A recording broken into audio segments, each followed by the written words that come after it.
అందరికీ నమస్కారం అండి. అందరూ ఎలా ఉన్నారండి? సో ఈరోజు ఈ వీడియో బిగ్ బాస్ టాప్ 5 గురించి అండ్ బిగ్ బాస్ హౌస్లో నేను ఏం నేర్చుకున్నాను, అది ఫ్యూచర్ కంటెస్టెంట్స్కి ఏం ఉపయోగపడుతుంది దాని గురించి ఈ video. So first of all top 5 గురించి మాట్లాడాలి. కానీ ఒకటి నేను చాలా ఫ్రాంక్గా చెప్తున్నాను, అంత బ్యాలెన్స్డ్గా అంత విన్నర్ క్వాలిటీస్ అంత ఒక సూపర్ పర్సనాలిటీ ట్రేట్ ఉన్న ఎవ్వరు లేదు అక్కడ ఈ సీజన్లో. Thank you. సో అది ఫస్ట్ చెప్పి స్టార్ట్ చేస్తున్నాను ఈ వీడియో. సో టాప్ 5లో ఫస్ట్ ఆఫ్ ఆల్ నిఖిల్ మంచి ఆటగాడు, గుడ్ టాస్క్ మాస్టర్. మిగతా విషయంలో కొంచెం సేఫ్గా ఆడతారు, బట్ అక్కడ 15 వీక్స్ ఉండడం ఈజీ కాదు, అండ్ అది కూడా టాప్లో ఉండడం. So Nikhil definitely top 5 candidate అక్కడ. నెక్స్ట్ గౌతమ్ కృష్ణ చార్మింగ్గా ఉన్నాడు, కొంచెం తెలివి అయిన పర్సన్ కూడా గౌతమ్ కృష్ణ, బట్ అప్పుడు మాటలు వదిలేస్తారు, కొంచెం అప్పుడప్పుడు ఆర్టిఫిషియల్గా కూడా అనిపిస్తుంది. But he's very very hard working and ఒక స్ట్రాటజీతో పాటు వచ్చాడు. ఇంకోటి గౌతమ్ కృష్ణలో ఉన్న మంచి పాయింట్ ఏంటంటే మిగతా కంటెస్టెంట్స్ అది అంత పెద్దగా చూపించలేదు, ఆయనకి ధైర్యం ఉంది, హీ హ్యాస్ గాడ్స్. అంటే మిస్టేక్స్ కూడా గట్టిగా బలవంతంగా ఫ్రాంక్గా ఓపెన్గా చేస్తారు. సో గౌతమ్ కృష్ణ. నెక్స్ట్ ప్రేరణ గారు. డోంట్ బి షాక్డ్, నేను ప్రేరణ గారికి నామినేట్ చేశాను. బట్ ప్రేరణ గారు చాలా హార్డ్ వర్కింగ్, చాలా కష్టపడి ఇక్కడి వరకు వచ్చింది. అండ్ ఆఫ్ కోర్స్ నేను పక్షపాతం, గ్రూప్ గేమ్ అన్నీ చెప్పాను ప్రేరణ గారు, కానీ అది ఒక పార్ట్, దానికోసం కూడా చాలా కష్టపడాలి. సో ప్రేరణ గారు. అండ్ నేను స్టేజ్లో కూడా చెప్పాను, ఆ ఎనర్జీ, ఆ ఫోకస్, ఆ డిటర్మినేషన్ మిగతా క్యాండిడేట్స్లో లేదు. సో ప్రేరణ గారు. అండ్ ఫోర్త్ అవినాష్కి ఆల్రెడీ బిగ్ బాస్ టీం పెట్టింది.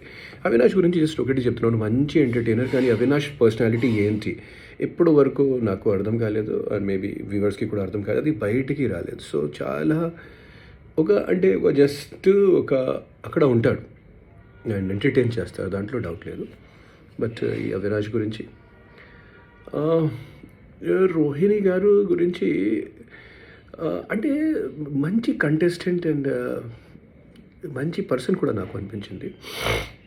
నాకు అంత ఇంటరాక్షన్ లేదు, కానీ రోహిణి గారికి నెగిటివ్ పాయింట్ అండ్ డ్రాబ్యాక్ ఏంటంటే వైల్డ్ కార్డ్గా వచ్చింది కాబట్టి నా ఆలోచన ఏంటంటే మేబీ జనాలతో అంత పెద్దగా కనెక్ట్ అవ్వలేదు.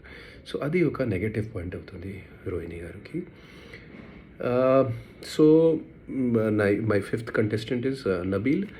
నబీల్లో ఉన్న మంచి గుణం అంటే బెస్ట్ క్వాలిటీ, బెస్ట్ అంటే ఏంటంటే నబీల్లో ఉన్న అమాయకత్వం, ఆ ఇన్నోసెన్స్, అండ్ ఇక్కడ కొంచెం ప్యూర్గా ఉన్నాడు. అది మావాడు చైల్డిష్గా ఉన్నాడు, ఇమ్మెచ్యూర్గా ఉన్నాడు, అప్పుడు గేమ్ ఎలా ఆడాలి అది కూడా మర్చిపోతారు, కానీ he is pure. And definitely ఒక వయసు ఉన్నప్పుడు తర్వాత కొంచెం అనుభవం వచ్చిన తర్వాత definitely he will be a very very good entertainer and social media or media personality or actor కూడా అవ్వచ్చు.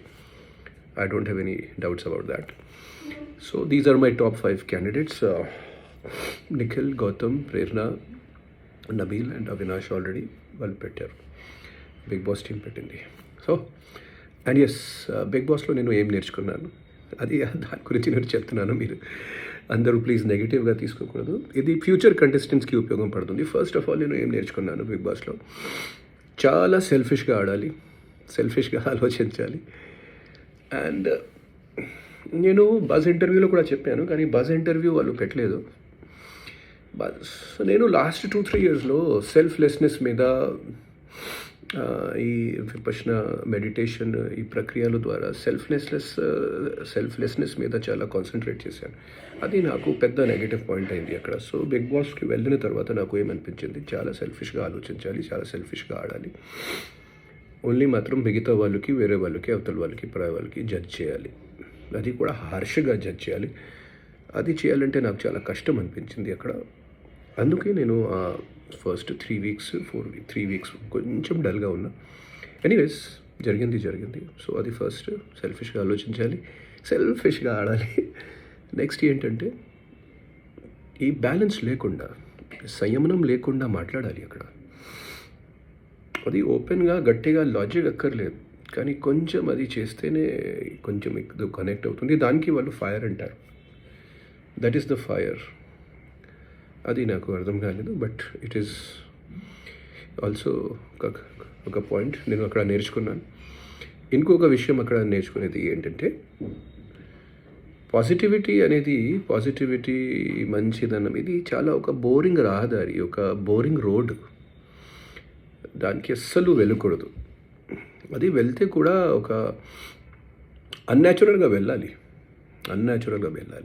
ఇంకోటి చెప్తున్నాను, ఈ సీజన్లో నేను ఫస్ట్ టైం ఇది సీజన్ చూడడం జరిగింది, చేయడం కూడా జరిగింది.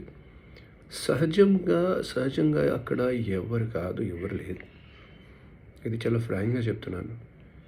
అండ్ బయట కూడా Bigg Boss game is mostly being dealt by PRs. So Bigg Boss టీమ్కి కూడా ఒకసారి ఆలోచించాలి. కరెక్ట్ విన్నర్, కరెక్ట్ ఇది ఎలా బయటికి వస్తారు, ఈ ప్రోగ్రామ్ జనాలు ఎలా రిసీవ్ చేస్తారు ఫ్యూచర్లో, అది వాళ్ళకి కూడా ఆలోచించాలి.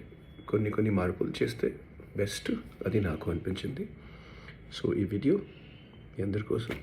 Thank you so much. కొంచెం టైం పడింది, ఎందుకంటే నాకు ఫీవర్, జలుబు, థ్రోట్ ఇన్ఫెక్షన్ అన్నీ కలిపి అయింది కాబట్టి. So love you all guys. See you.